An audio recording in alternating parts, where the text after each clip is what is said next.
I am on the tour de cure diabetes. No, I didn't run into the race. I did not participate. I picked up this nice warm jacket while I was in California a few years ago. And it's very nice. I'm going to take it off now.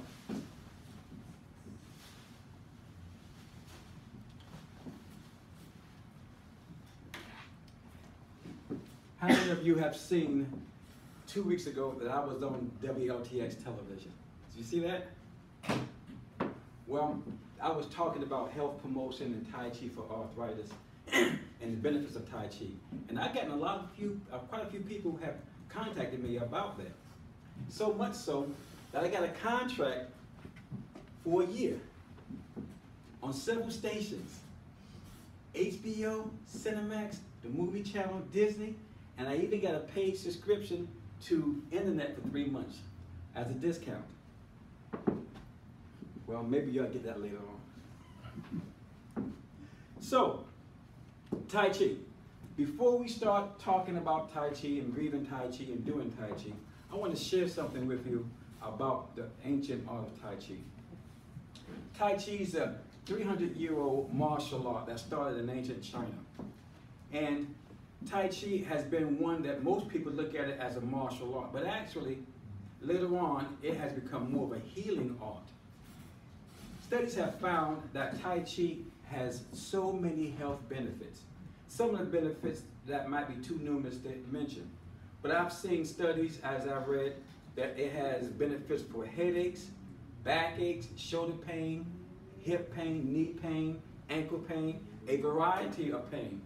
It even has certain benefits for diabetes. There's a study that's out right now that talks about adhering to Tai Chi to program to improve blood glucose levels and the quality of life of individuals.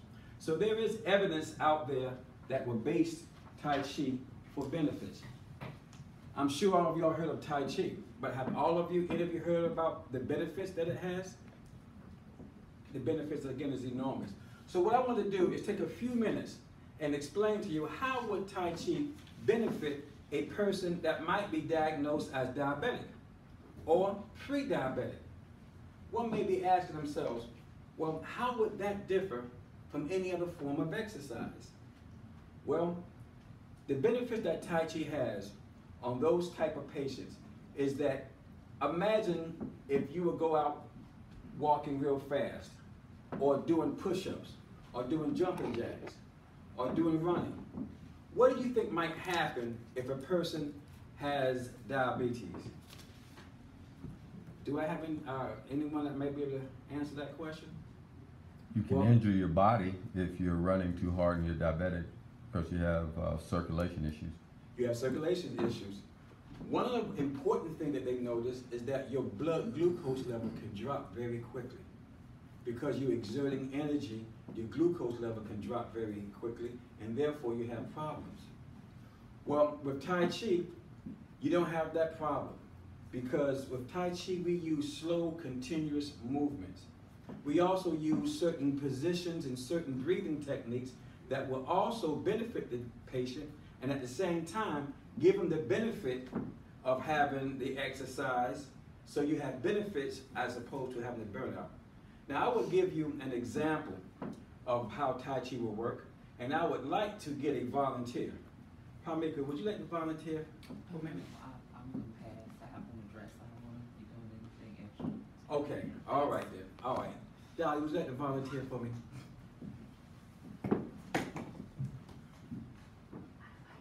Okay. No, that's fine. That's fine. We're not going to do any movement.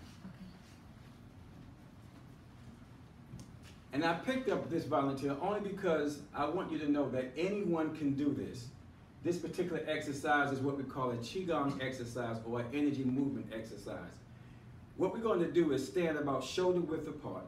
So if you take your feet and stand shoulder width apart, take your 2 fists, put it between your knees to make sure that you're about shoulder width apart.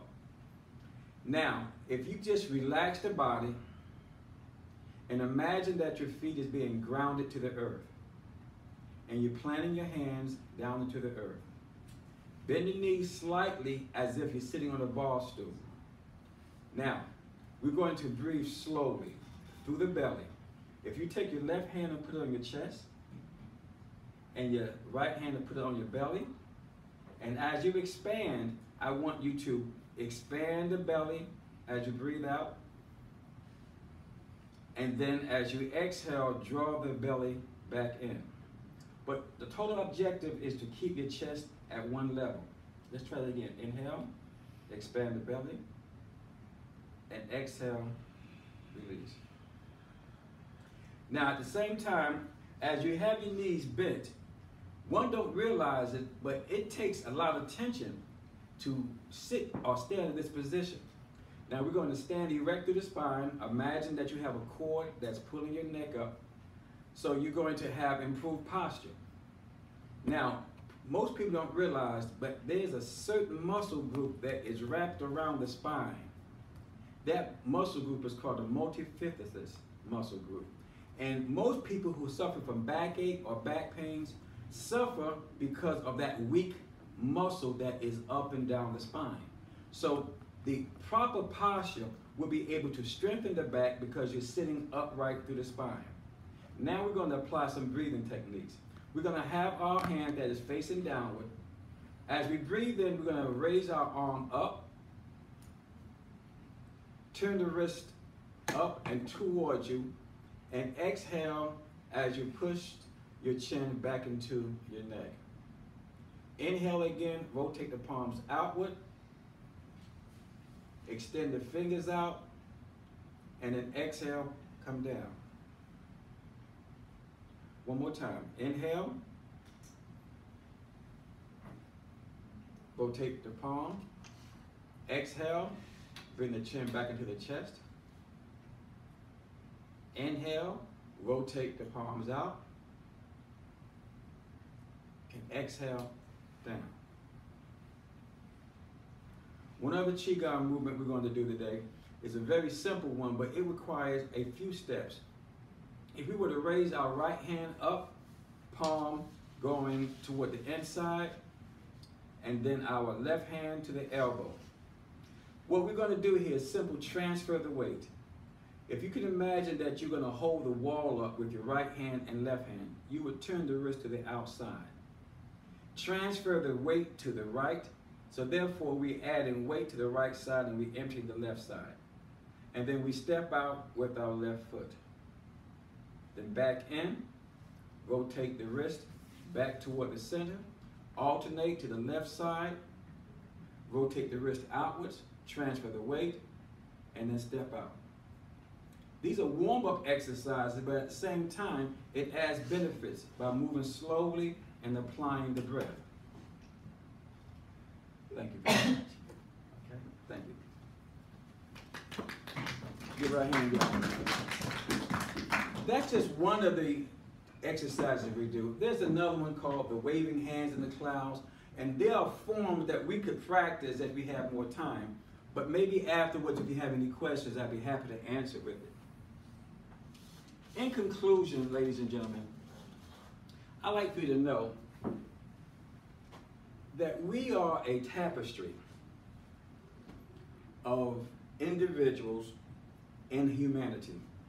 We are a broad loom of interdependence in our outcomes, in that our destiny are tied together. I sense the fierce urgency of now, and that my destiny is tied into your destiny as we begin to understand what our purpose is in life.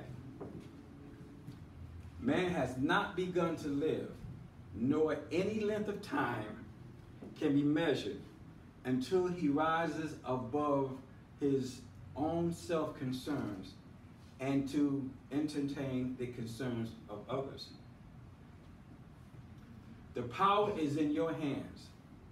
In Tai Chi, we have a symbol called the right hand of strength, the left hand of friendship. The thumb turned in is called humility. When the strength and power and knowledge reach to friendship and humility, then we have mutual respect. So, what I want you all to really think about is have mutual respect in that we are interdependent. And let's come together for health benefits, health and wellness. Thank you very much.